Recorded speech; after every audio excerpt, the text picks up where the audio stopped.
समाज को और समाज के लोग चीजें स्थापित हो सके। और हमने कहा था, शुरू से कहा है कि समाज यदि किसी के पीठ पर खड़ा हो जाए उसको आगे बढ़ने से कोई धरती पर रोक नहीं। आप लोग का आशीर्वाद है साथियों, मैं कहीं तो मत नहीं। पूरे बिहार के विश्वास समाज की ताकत है, इसलिए आज सम्राट चौधरी बिहार का उप मुख्यमंत्री भी और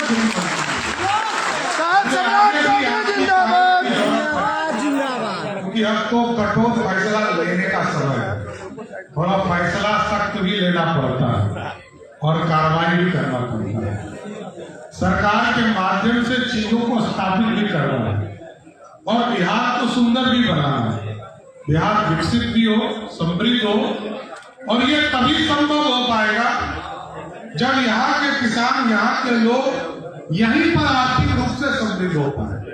हमारे लोग बाहर जाते हैं, अच्छा नौकरी करने जाए कोई दिक्कत नहीं है, लेकिन कोई मजदूरी करने जाए, इस पूरे चेहरे को बदलना है। और आपने मौका दिया है, अगले 5 वर्षों में बिहारी बिहार में ही रोजगार पाएगा, उसको बाहर जाने की जरूरत नहीं। इसलिए हमने तो सभी सेक्टर, उद्योग के सेक्टर में भी आप देख रहे होंगे, कहीं स्टील प्लांट की बात हो रही है, कहीं पावर स्टोरेज प्लांट की बात हो रही है, और सबसे महत्वपूर्ण, क्योंकि हम लोग को जब हम लोगों के साथ और इस धरती के गौरव सम्राट अशोक ने जब तलवार रखा था, तो तलवार रखने के बाद जो तलवार था वो खुरपी बना दिया, और खुरपी से हम जमीन सींचने का काम करते हैं, और कभी जमीन को सींच कर सब्जी का उत्पादन करते हैं। और हम लोगों ने तय किया कि बिहार के एक एक किसान जो सब्जी उत्पादन करते हैं उसके लिए सभी प्रखंडों में कोल्ड स्टोरेज बनाएंगे और वही आउटलेट भी खोलने का काम करेंगे। इसलिए कि हमारे लोग आर्थिक रूप से समृद्ध तभी हो पाए, क्योंकि कुछ लोग तो दूध में पानी मिलाकर ही बेच देता है ना। तो लड़ाई तो लड़ते रहे, लेकिन चुनाव खत्म हो गया। अब तो बिहार को ठीक करने का समय है, और आपने ताकत दिया है, क्योंकि हमको कल प्रधानमंत्री जी से मिलना है दिल्ली में। माननीय मुख्यमंत्री जी के साथ, मुख्यमंत्री जी अभी निकल चुके हैं, मैं भी थोड़ी देर में दिल्ली चला जाऊंगा। लेकिन जरूर आश्वस्त करता हूं, जो मौर्य समाज ने बिहार में अर्थव्यवस्था खड़ा किया था, जो मौका आपके आशीर्वाद से, आपकी ताकत से, पिछले बार आदरणीय प्रधानमंत्री जी ने वित्त मंत्री का विभाग दिया था, मैंने पूरी वित्तीय संरचना को ठीक करते हुए एक एक चीजों को स्थापित करने का प्रयास किया है। और इस बार मौका दिया है कि गृह विभाग, प्रशासन को ठीक करना और प्रशासन के साथ गुंडों को भी ठीक करना। हम एकदम आश्वस्त करते हैं, आपके जो हारी पर आपका अड्डा काट लेता है, आपका खेत में चराने का काम कुछ लोग करता है, वो सब ठीक कर रहे हैं। 5 साल में एकदम व्यवस्थित हो गया, वो अपने नहीं आ रहे। अवैध काम करने वाला स्वयं छोड़ देगा। अभी तो 1 महीना हुआ है सरकार, और रोज मैं नए कानून के साथ खड़ा हूं। आपने देखा होगा, गुंडा बैंक भी बंद करने के लिए मैंने कहा, चूसने का काम नहीं करना। बैंक है और बैंक में हम पैसा जमा करते हैं, पैसा हमारा पैसा है। सीडी रेशियो के बारे में सुबोध जी की पार्टी बहुत चिंता करते रहती है, समझ गए? तो इनके राज्य में 30% सीडी रेशियो था, आज 60% है। और मेरा लक्ष्य है, इसलिए मैंने गुंडा बैंक बंद किया है कि अगले 5 वर्षों में सीडी रेशियो 100% के करीब ले जाना है, तभी बिहार के लोगों को आर्थिक खड़ा होता है। इसलिए साथियों, मैं जरूर आग्रह करूंगा, निवेदन करूंगा। हो सकता है आपसे मिलने में थोड़ा कष्ट भी होता होगा आपको, मन नहीं है, लेकिन इस संरचना को खड़ा करना धीरे धीरे मैं व्यवस्थित कर लूंगा, आप चिंता मत करें। अभी तो पूरे बिहार के राजनीतिक कार्यकर्ता मिलते रहते हैं, लेकिन पूरी व्यवस्था की जाएगी और इस समाज को ही मुख्य धारा में लाना है। ये समाज अपने आप को कभी सत्ता में नहीं समझा, इस सत्ता के साथ जोड़कर बिहार के विकास के लिए काम करना है। इतना ही आग्रह करूंगा और फिर बात करूंगा बाद में आपके साथ। लेकिन मैं शंकर जी को, नरेश जी को, ये तमाम जो लोग समाज के लिए काम कर रहे हैं और भी कई संगठन समाज के लिए काम करने का काम कर रहा है, सबको मैं बधाई देता हूँ। लगातार काम करते रहिए, क्योंकि ये समाज तभी बड़ा हो पाएगा जब सब व्यक्ति समृद्ध हो पाएंगे, सब लोग मुख्य धारा में आ पाएंगे।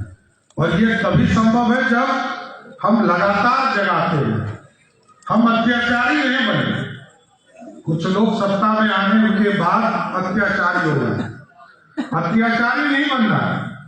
नीतीश जी के भी शासन को देख लीजिए साथ, 20 साल से वो बिहार के मुख्यमंत्री हैं, लेकिन पूरी व्यवस्था को उन्होंने ठीक करने का काम। आगे भी ये हम लोगों को ध्यान रखना है कि बिहार के विकास में, बिहार की आर्थिक स्थिति को खड़ा करने और हमारे लोग भी मुख्य धारा में खड़ा रहे, तो सबका सहयोग चाहिए, सबका साथ चाहिए, सबके विकास की बात है। और मैं दीपक जी को विशेष तौर पर बधाई देता हूं कि नए मंत्री हैं और मैंने इस विभाग में बहुत काम किया है। आगे इसको बढ़ाइए, आप नौजवान हैं, बिहार को आशा है कि आगे पंचायती राज भी आगे बढ़े। रत्नेश जी को बधाई देता हूँ।